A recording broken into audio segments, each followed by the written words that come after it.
सूरज के लिए मैंने ऑन किया कि सूरज के साथ क्या होता है, देख लेते हैं।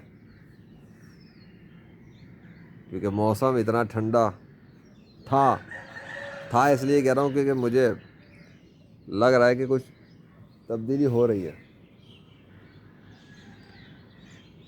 अच्छा ये कैमरे के सामने ही। अच्छा साला पत्ता अभी तक नहीं टूटा। पत्ते के भी अजीब भी सीन है, पत्ता नहीं टूट रहा किसी। अल्लाह के मुकाबले में कोई जुड़ा खुदा ही नहीं जो पत्ता तोड़ सके। देखो ज़रा सुबह सुबह मौसम कैसे चेंज हो रहा है। सर्दी गर्मी में जा रही है। सर्दी से मेरा हाँ ठंडा मौसम गर्म।